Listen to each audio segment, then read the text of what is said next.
성경이 말한다 질문과 대답 시리즈 30회 중에서 오늘은 28회인데요. 고 이병철 삼성그룹 회장이 임종전에 남긴 신과 신앙에 관한 24가지 질문 중 23번째 질문에 대해서 우리 답을 드리겠습니다. 이 질문은 천주교의 어떤 단체는 기업주를 착취자로, 근로자를 착취당하는 자로 단정, 기업의 분열과 파괴를 조장하는 그런 자본주의 체제와 그 미덕을 아예 부인하는 것인가? 라는 질문입니다. 1970년대 들어 우리나라가 경제 부흥과 산업 발전으로 공장 근로자들이 급격히 증가하면서 이들의 열악한 대우와 인권 유린을 개선하려는 종교단체들이 생겨났는데, 이 중 대표적으로 도시산업선교회와 가톨릭 청년노동자회 등이 있었습니다. 가톨릭의 정의구현사재단도 이들의 정신적 지주였으며 민주노조와도 연대해서 사회적, 정치적으로 투쟁했습니다. 성경이 가르치는 영혼구원은 개인적인 데 반해 진보적 사상을 가진 해방신학 이론은 사회적 구원을 목표로 삼고 현실 문제에 적극 참여했습니다. 남미에서 시작된 이런 운동이 우리나라에도 도시들에서 크게 활동하며 영향을 크게 끼쳤습니다. 1970에서 80년대 이들이 노동자 편에서 맹렬히 투쟁했기 때문에 도시산업선교회, 약칭으로 도산이 기업에 들어가면 도산한다 라는 말조차 떠돌았습니다. 고 이병철 회장이 이런 시대적 상황에서 한국 제1의 재벌 회장으로서 기업가의 시각에서 이런 질문을 하신 것이라고 생각합니다. 예수님은 현실 정치나 사회 문제 등에 개입하지 않으셨습니다.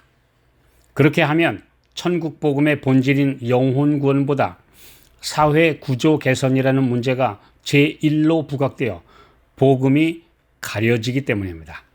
주님이 내 나라는 이 세상에 속한 것이 아니라고 하신 말씀의 원칙대로 그분은 철저히 온 시간을 천국 복음을 전하는 데 쓰셨습니다.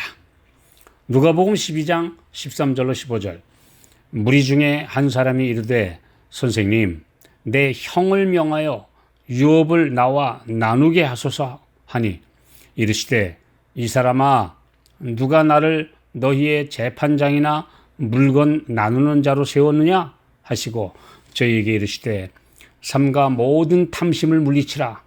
사람의 생명이 그 소유에 넉넉한 데 있지 아니하니라 하시고, 그 당시 유대인들이 가장 염원하고 바라는 첫 번째 현안은 로마로부터의 독립이었습니다.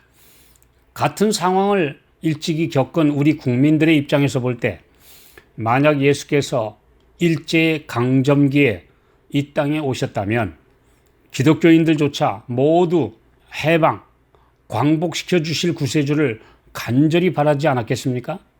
그런데 예수님은 그런 문제를 전혀 입에 올리신 적이 없습니다.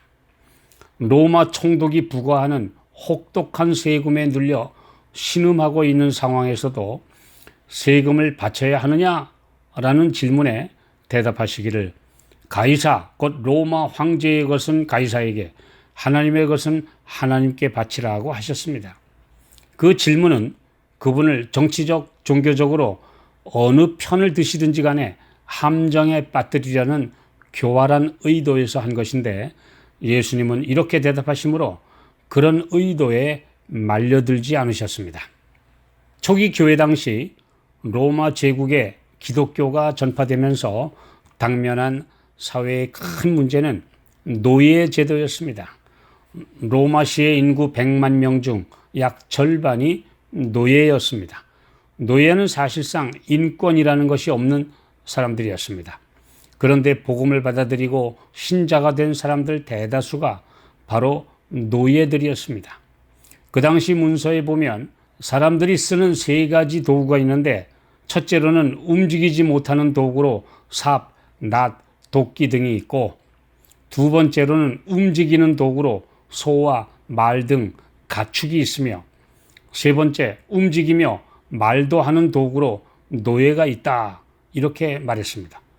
이런 개념을 가진 사회에서 노예 계급이 겪는 상황은 사람 대우가 아닌 거의 짐승 대우라는 말로 표현할 수 없는 비참한 상태였습니다.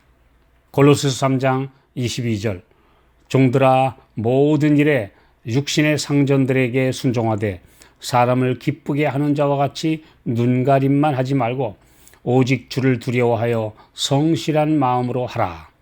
사도 바울과 사도들은 이런 상황에서도 절대로 계급 투쟁과 노예 해방 같은 용어나 사상을 표현한 적이 없습니다. 만일 이렇게 하면 그것은 극렬한 투쟁과 피해 혼란을 야기할 것임에 틀림없었습니다. 그러나 골로새서 4장 1절, 상전들아 의와 공평을 종들에게 베풀지니 너희에게도 하늘에 상전이 계심을 알지어다. 그러나 그 대신에 신앙의 기본 원칙을 심어주므로 인권 신장을 위한 사랑의 분위기가 퍼져나가도록 했습니다. 투쟁과 혼란보다 조용히 사람들의 마음에 참된 혁명이 일어나도록 하시는 것이 하늘의 뜻이었습니다. 신약의 빌레몬서는 단 한 장으로 된 짧은 편지서인데, 그 배경은 그리스도인 주인인 빌레몬의 노예였던 오네시모가 주인의 돈을 훔쳐 로마로 도망갔습니다. 그러나 그는 노예 신분에 언제 잡힐지 모르는 공포심과 삶의 어려움 속에서 전에 주인집에 방문했던 사도 바울을 만나 도움을 받고 자신의 잘못을 회개했습니다. 이 편지는 그를 다시 주인인 빌레몬에게 돌려보내면서 사도 바울이 간곡하게 오네시모를 용서하고 자신이 물질적 피해를 배상도 해주겠다는 내용과 함께 그를 다시 로마로 돌려보내어 자신을 도와주도록 파송해달라고 부탁합니다. 마지못해서가 아니라 자원해서 오네시모를 주 안에서 형제같이 대우해달라고 호소합니다.